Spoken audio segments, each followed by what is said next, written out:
এখানে আমার রূপগঞ্জে যারা ফার্মেসি ব্যবসার সাথে যারা জড়িত আমার ভাইয়েরা এখানে আসছেন, ওনাদের সাথেই পরামর্শ নিচ্ছি। কথা বলতে গিয়ে সবচেয়ে বড় সমস্যা হয়ে যাচ্ছে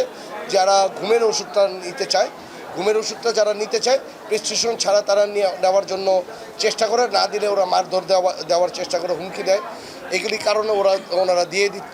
দিয়ে অনেক সময় বাধ্য হয়। আবার নিয়ে যাওয়ার পরও আবার আরেকটা গ্রুপ আসে, তারা একটা সিন্ডিকেট টাইপের, তারা একটা গ্রুপ আসে, এসে বলে হলো যে ওষুধ আপনি দিয়েছেন কেন, এইটার জন্য তারা এসে আবার ডিস্টার্ব করে।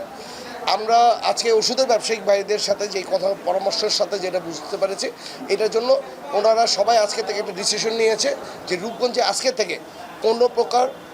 ঘুমের ওষুধ অথবা যে কোনো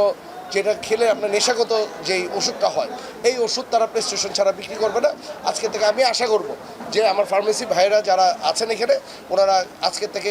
এটা থেকে থাকবে। একটা ওষুধ হলো মানুষের একটা মানুষ অসহায় হলে মানুষের যখন খুব বেশি দরকার তখনই মানুষ একটা ওষুধ কিনে, অন্তত এই ওষুধটাতে যাতে কোনো প্রকার ভেজাল না থাকে, যাতে ওনারাও ওষুধটা ভালো জায়গা থেকে কিনে কোম্পানির থেকে ডাইরেক্টলি নেয় অথবা যেখান থেকে নিচ্ছে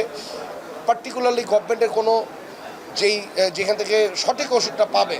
লাইসেন্সকৃত জায়গার থেকে যাতে ওষুধটা কিনে ইভেন সঠিক মানের ওষুধটা যাতে ওনারা দেয়, এটার জন্য আমি আহ্বান জানাচ্ছি রূপগঞ্জবাসীর পক্ষ থেকে, সবার পক্ষ থেকে আমি এটা আহ্বান জানাবো।